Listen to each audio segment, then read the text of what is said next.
The noise behind mastery. Something doesn't feel right. You've done everything they told you to do. You've stayed in your lane. You've specialized. You've mastered your craft.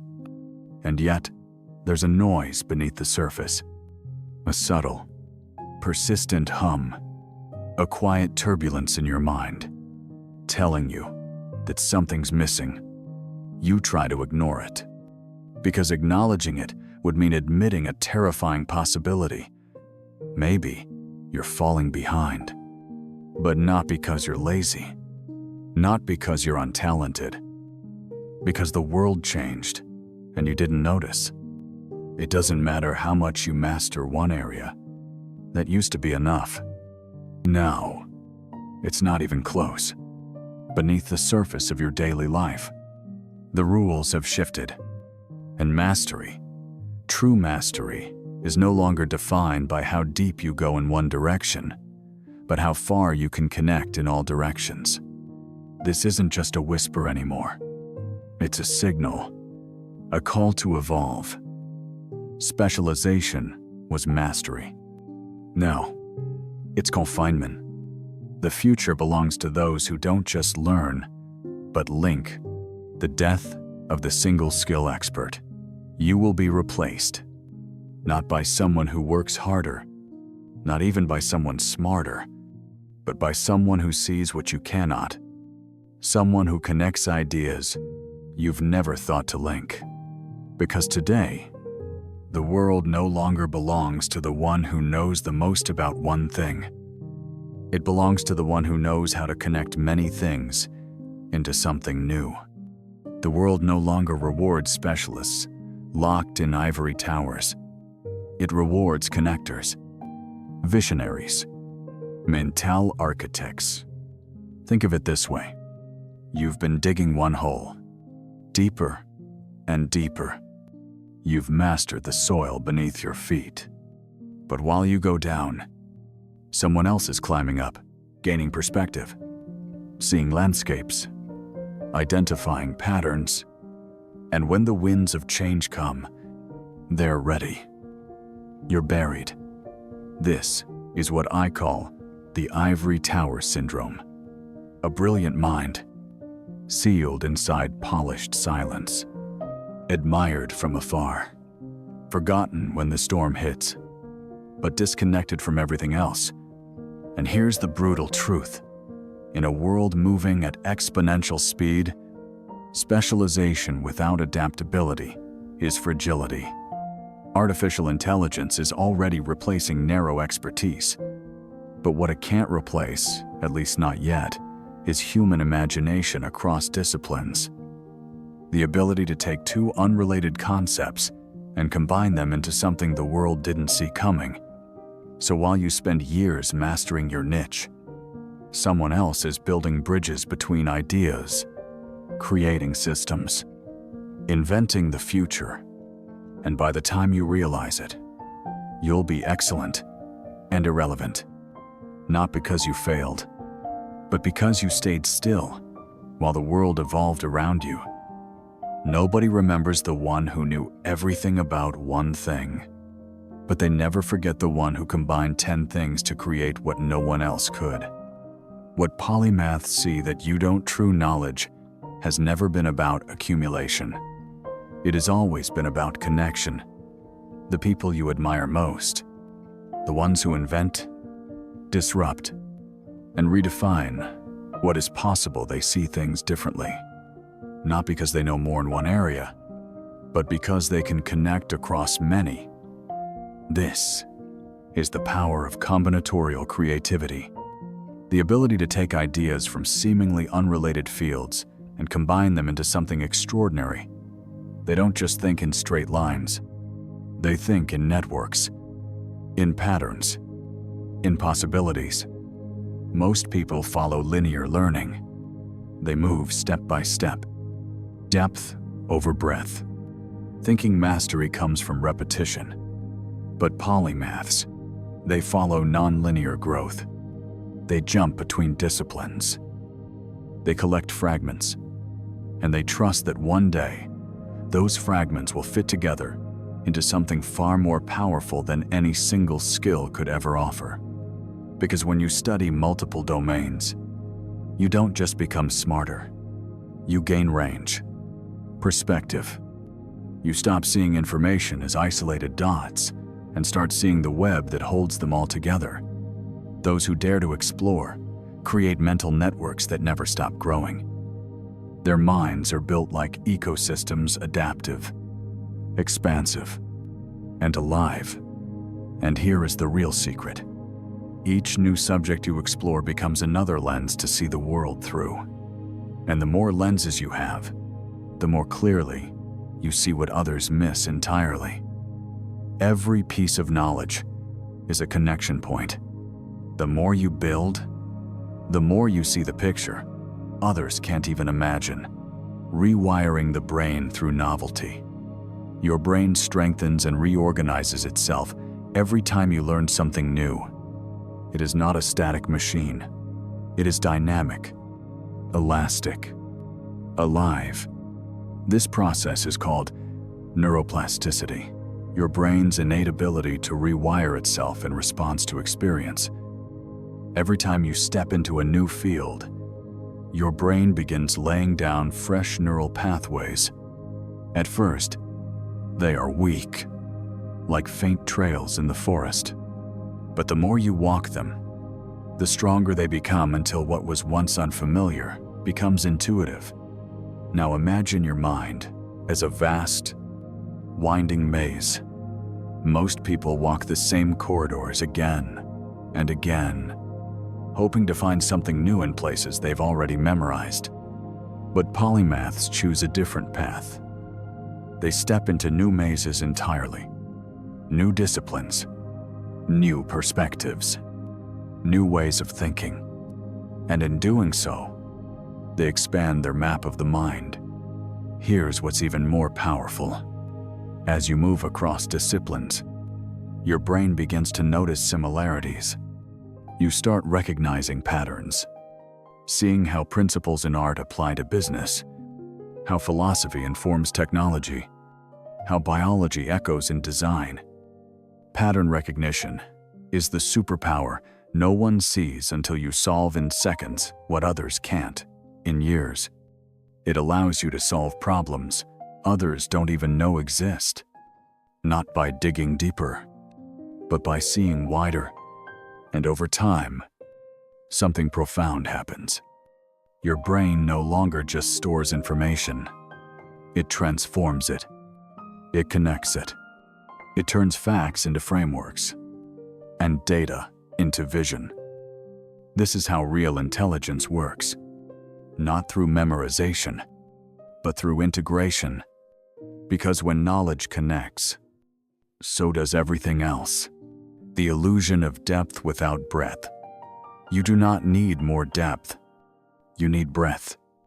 Because when your ideas start to feel stale, when you feel stuck, repeating the same thoughts, your first instinct is often to dig deeper, to double down on what you already know.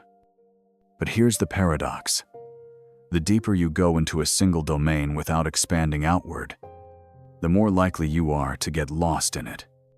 Think of your mind as a maze. You have walked the same hallways over and over. They feel familiar. You know every turn, every wall, every dead end. So when inspiration runs dry, you keep searching inside that same maze, hoping something new will appear. But it won't, because the maze isn't broken, it's just too small. This is the illusion of depth without breadth. You think you are progressing, but in reality, you are moving in circles. The real issue isn't a lack of intelligence, it's a lack of perspective. And perspective only comes when you step into unfamiliar territory, when you explore disciplines that challenge your assumptions, force you to think differently, and introduce completely new frameworks. It's not about abandoning depth. It's about earning it from multiple angles. Because the truth is, no matter how much you master a single field, you will eventually hit a wall. And the only way past that wall is sideways. You don't lack depth. You lack altitude. And you can only find that when you dare to step outside the maze you know too well. Self-knowledge is found in the unknown. Self-knowledge is not found in what you master easily. It is found in what challenges you, in what unsettles you, in what pulls you beyond the identity you've carefully built. Most people search for themselves in the things they already do well, but real growth begins where comfort ends. The unfamiliar is not your enemy. It is your mirror. Because every time you engage with a new discipline, a new way of thinking, you're not just expanding your skill set, you're revealing hidden layers of who you are. Carl Jung called it individuation, the process of becoming whole, of integrating the parts of yourself you've ignored or never dared to meet. And that journey rarely begins in familiar territory. Each new field you explore holds up a mirror to a different version of you. The analytical you, the creative you, the resilient, curious, adaptive you. Versions that have been dormant, waiting for the right spark to awaken them. This is why true self-knowledge does not come from repetition. It comes from disruption, from confronting the unfamiliar and asking, why does this make me uncomfortable? Why am I drawn to this, even if I'm afraid of it? The deeper you go into the unknown, the more you begin to understand your instincts, your fears, your desire, not as random impulse, but as messages guiding you toward your fuller self. And here's the irony. The more you dare to learn something new, the more clearly you begin to see who you truly are. Vulnerability is the price of expansion. To be truly free, you must lose the fear of being a beginner. Because behind every breakthrough, there is a moment of not knowing, of stumbling, of uncertainty, of vulnerability. But what if that feeling you fear the most is not weakness, but the signal you are growing? In psychology, there is a term for this productive insecurity, the discomfort that comes not from failure, but from stretching beyond your current limits. It is the raw space where learning happens, where new neural connections are forged, where the unfamiliar becomes potential. Most people avoid that space. They wear the mask of competence. They pretend to know not because they do, but because they fear what not knowing says about them. But let me tell you this. False confidence is a well-lit prison. You decorate it, defend it, and slowly die inside it. True freedom is the opposite. It is the ability to say, I do not know yet, and to say it without shame, because those who expand fastest are not those who know the most, but those who are least afraid to be seen learning. The stranger, the outsider, the polymath in the making is not afraid of being unpolished, because they understand something vital. Every expert was once invisible. Every master was once unsure. And that is where your power is born, not in pretending to know, but in embracing the stretch, the uncertainty, the creative tension of becoming. And when you are no longer afraid to not know, you become something no one can predict. Judgment is the new intelligence. In a world drowning in information, you don't just need more knowledge, you need sharper judgment. Because it's no longer about knowing everything. It's about knowing how to think and when to trust your thinking. That is the difference between someone who gets lost in complexity and someone who navigates it with clarity. Polymaths don't just collect facts. They build mental models, frameworks for thinking drawn from many disciplines. Economics teaches trade-offs. Philosophy teaches logic. Biology shows us systems. Psychology reveals motivation. Together, these models become a filter, a lens through which the world becomes legible. That's why interdisciplinary learners make better decisions. They're not chained to a single narrative. They see patterns where others see noise. They notice the second-order effects, the long-term consequences, the trade-offs hiding behind easy answers. And most of all, they become immune to manipulation. Because when you understand the psychology behind persuasion, the incentives driving behavior, and the systems shaping outcomes, you stop falling for the surface-level story. Judgment is what turns raw knowledge into action that matters. It's what helps you separate signal from noise, truth from illusion, urgency from distraction. So, no, you don't need to know everything, but you do need to know what questions to ask and how to interpret answers through multiple lenses. Because mastery today isn't about accumulating answers. It's about developing the mental flexibility to see reality from angles others miss. The real cost of time isn't time. People always say, "I just don't have the time." But that's rarely the truth. Because the real issue is not time, it's priority.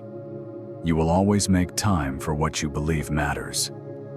The problem is, we've been trained to invest our time like amateurs, spending hours on things that entertain us, but never evolve us.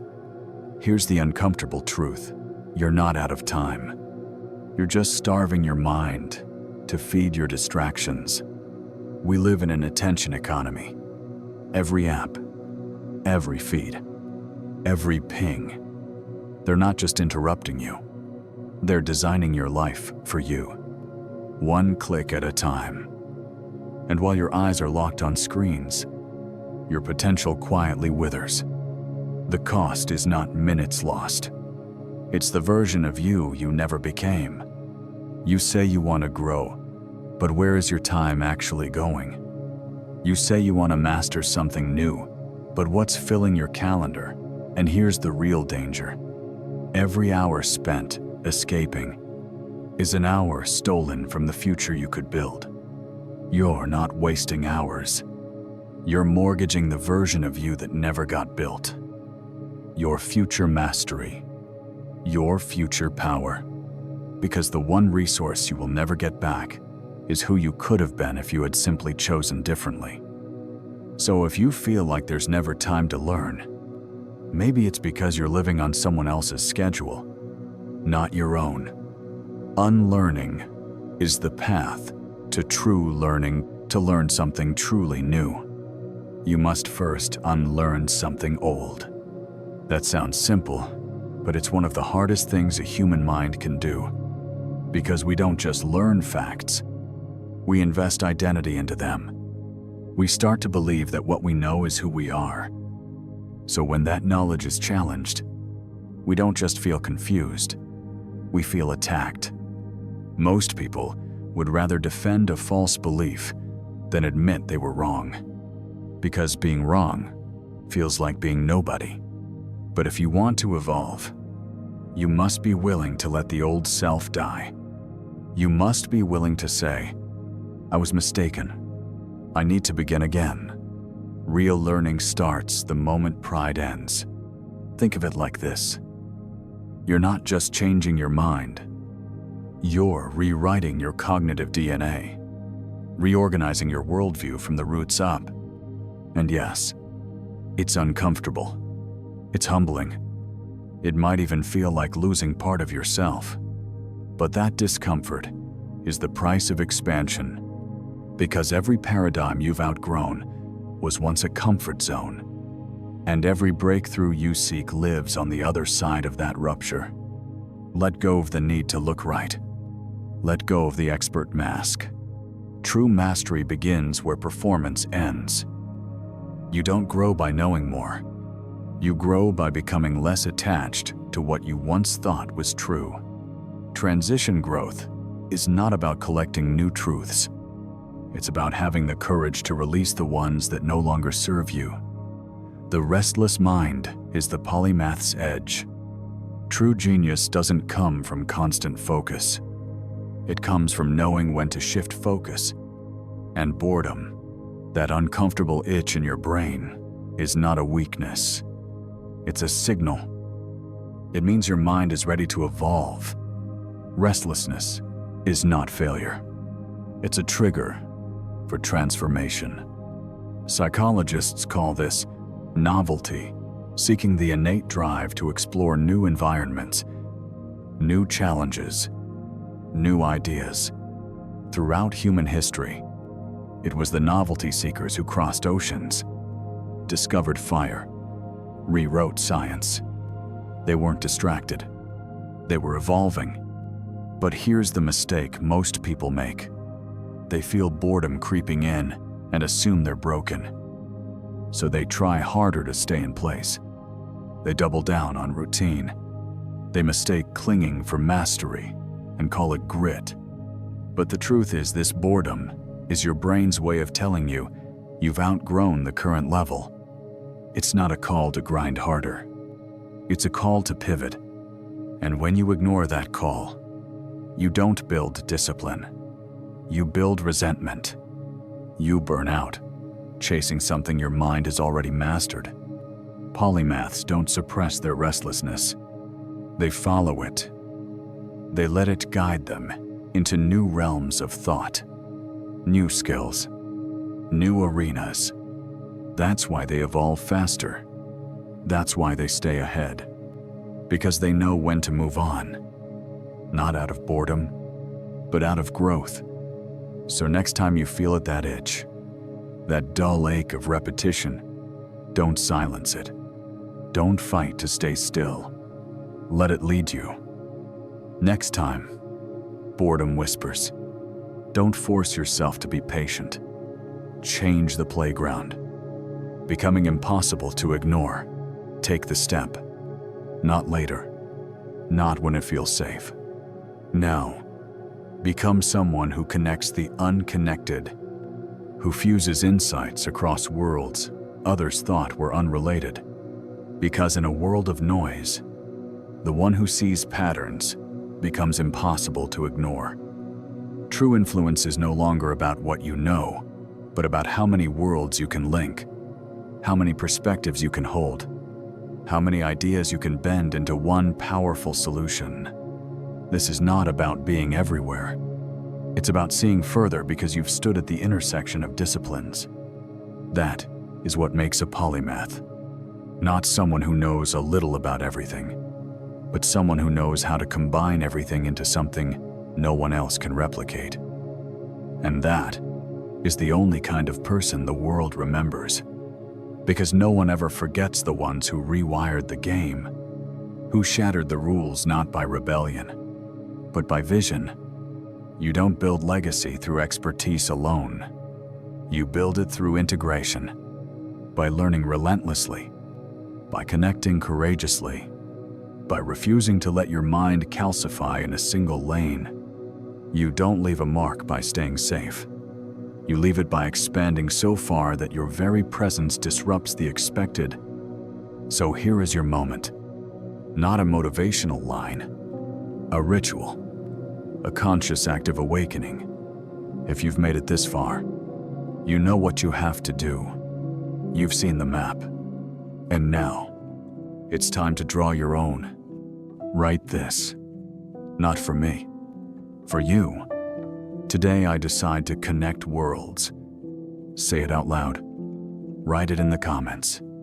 Put it where you can see it.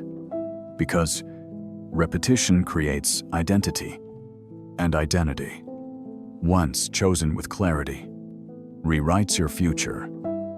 The safe ones are forgotten, but the bold, the ones who dare to redraw the map of thought, they become immortal. Rewrite the future. The truth is simple. The world does not need more specialists trapped in cages of expertise. It needs minds that refuse limitation. It needs thinkers who dare to restructure the map. That means you, not someday, today. Because every day you delay your evolution, someone else is building theirs. So let's make this real. Not just another video, a turning point. Take action now, not tomorrow. Now, here's what I want you to do. If this message has stirred something deep inside, go to the comments and write. Today, I decide to connect worlds. Don't just type it. Claim it. Own it. Make it a vow. Because that phrase is not just a sentence. It's your new operating system. A reminder that you are no longer just a learner, but an integrator, a creator, a polymath in the making. And if you're ready to take that path with others like you, subscribe, turn on notifications, and join this movement. This isn't about building a following. It's about building a force of minds ready to reshape the world through the courage to think differently. Your future won't wait. Start walking toward it now. I'll see you in the next video.